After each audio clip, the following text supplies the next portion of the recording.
At this time, I'll call the March 28th, 2019 meeting to order for Dickinson County Commission. Would you please stand and join in the flag salute?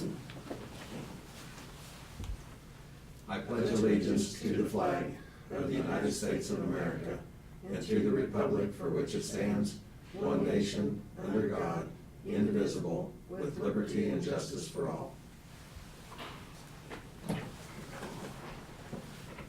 We have one item to add to the agenda, and that's for the appointment of Dr. Gertzen onto our corner list. And with that amendment, I'll move we approve the agenda. Second. We have the motion and the second. Any discussion? All in favor say aye. Aye. Opposed? Motion carries. The consent agenda is the minutes of March 21st meeting, the fund expenditures of $210,945.11, abatements of $3,464.06. I move to accept the expenditures and the minutes. Second. Okay, we have a motion and the second to approve the consent agenda. Any other discussion or questions? All in favor say aye. Aye. Opposed? Motion carries. Craig, we'll go ahead and start with you for... Yeah, we'll be, Janelle and I are going to elect today at the North Central Regional Planning Commission. There's going to be I think it's a person from the census, how that's starting off, and there'll be some budget issues, dues and stuff for next year. That's all I have planned. Okay. Ron? I appreciate attending the township meeting here in Abilene at Sterling Hall on the 25th, Monday. It looked like it was a good turnout. I had a good opportunity to learn a lot about our county roads and our county officials who spend a lot of time working on that, and I appreciate that invitation from the county.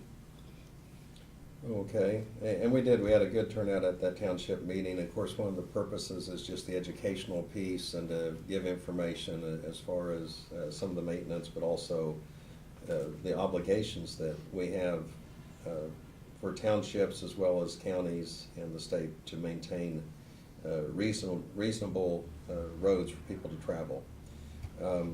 Earlier this morning, I attended a Military Affairs Council breakfast over at Junction City, and they gave a program, the Convention and Visitor Bureau gave a program over there, and really just to remind people what a great outdoors we have. And one of the things that surprised me, they said there were 1.3 million visitors that go to Lake Milford on an annual basis, and that wasn't information that they had picked up themselves or had done, but that's what they had received from parks and the state. And so I thought that's really impressive, and they've talked about some of the bass tournaments coming up and Cabela's, and so anyway, we've got we're kind of almost an extension of that because it's so close to the area, but we really have a great benefit there. You want to mention what the county won over there? There was a door prize. The county won it. They did.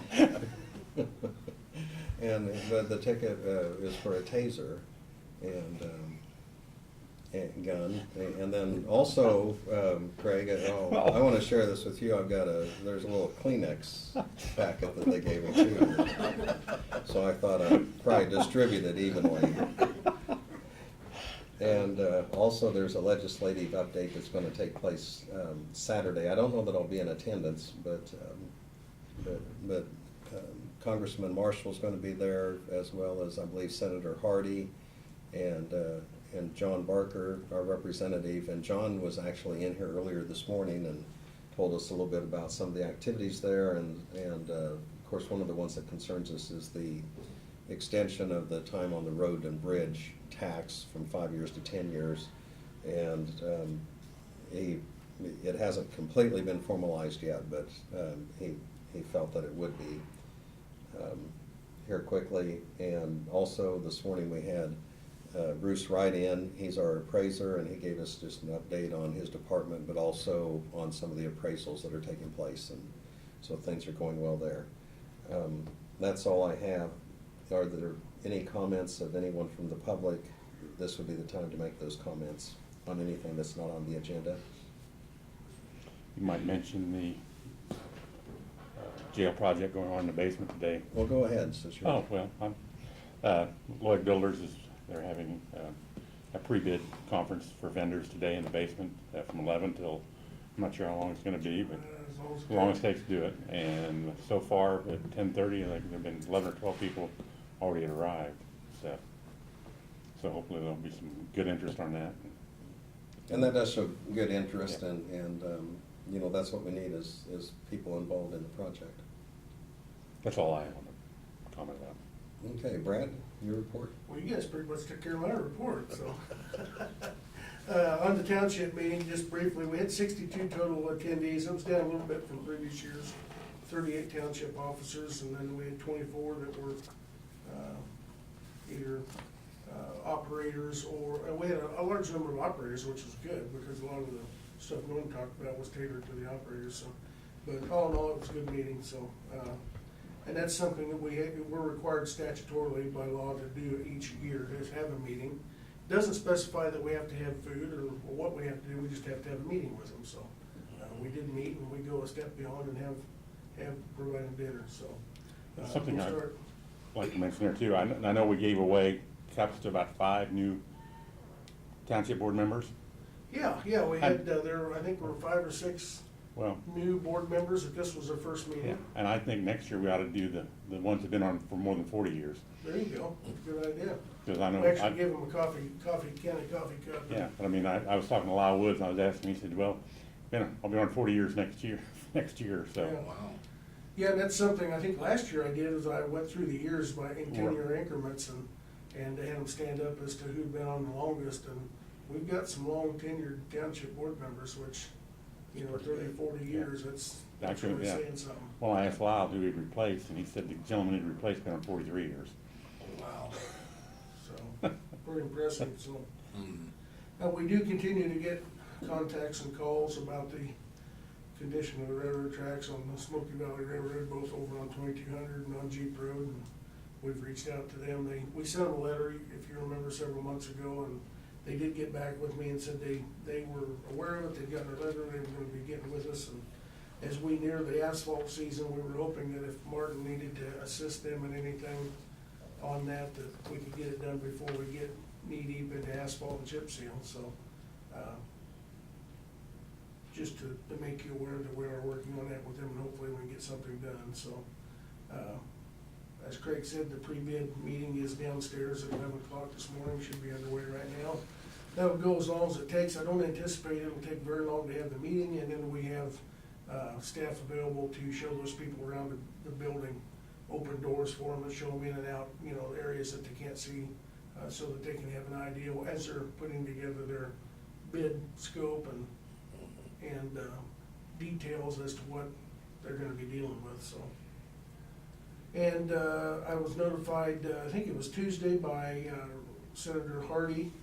He sent me a text message that the House Bill 2160 had just passed the Senate, which is, I think it was last week while we were in this meeting, I'd gotten a message from Jay Hall that the Senate had removed the 4 counties, us and the 3 other counties, from 2033 House bill that also included Finney County, and put them over into 2160 so that they could be heard independently, and the Senate did approve that. Since there were that change at the Senate side, now it has to go back over to the House for them to concur or agree with the changes. And Representative Barker, who was in this morning, thought that would probably happen next week, and it should pass with no problem. So at that point, it goes to the governor for her signature, and that way we can present it to our citizens in November for a 10-year sales tax as opposed to 5, so. And then, well, I guess that's all I've got until we get to the resolution, so.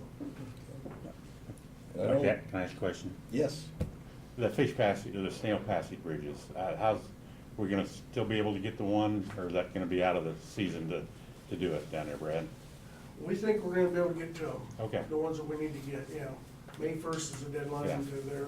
Well, I know we've got a good week of work down there on the other one. Yeah, and Martin thought that they'd get the 777 Paint Road done that they're working at now. Yeah. This week. And If that was the case, they were gonna jump from there over to 400 Avenue and replace the two for Banner Township. Oh, So okay. it shouldn't take more than a day or two, and then they'll be on to another bridge, so. Yeah, the weather's Okay. been really good for that, so. But we're gonna get all of them we can get done before May 1st, so. That's all I had, Lynn. Okay. Doug Thompson was in here earlier and didn't have anything in particular, but he did stop by. We also have a bill here on notices and communications from the KCCA, and this is just the annual conference bill, and all three commissioners, as well as Brad, have signed up for that. And that's gonna be end of April and May 1st. We have a notice from the North Central Regional Planning Commission, and it does show that Craig Chamberlain's our representative on there, so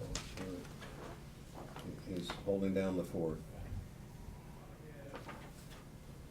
Okay, I think that's all. Oh, we did have also, this was from Ken Manley. He is a co-owner of the property impacted by the request to vacate a public right-of-way on 2900 Avenue, just west of Fair Road. And we did welcome any comments, and he just basically is in support of having it vacated. He said the right-of-way in question has never been used and is not likely to be used. And so I appreciate him communicating that to us. Okay, we do not have any resolutions. We do have one item that was added to the agenda, and Brad, you just want to cover that briefly on what that involves? Yes, I received a call from Dr. Shern Monday or Tuesday requesting that we add Dr. Gordson to the list of approved deputy coroners. As you're aware, Dr. Jenkins is the actual district coroner, and Dr. Shern is our deputy coroner for the county, and then he has deputies under him that he can call on when he's not available to serve in that capacity. So this resolution actually updates the list to include the 4 positions that will be approved, including Cale Gordson. And it is actually by resolution, so it's 032819. I'd move that we go ahead and adopt that. I'll second it. We have the motion and the second. Any other discussion? And on the list, along with Dr. Shern, you'll have Dr. Brown, Dr. Short, Dr. Holmes, and then we're adding Dr. Bertson. All in favor say aye. Aye. Aye. Opposed? Motion carries. Is there any other business or comment? Is there a motion for adjournment? So moved. Second. We have the motion and the second for adjournment. Any discussion? All in favor say aye. Aye. Opposed? Motion carries. We're adjourned.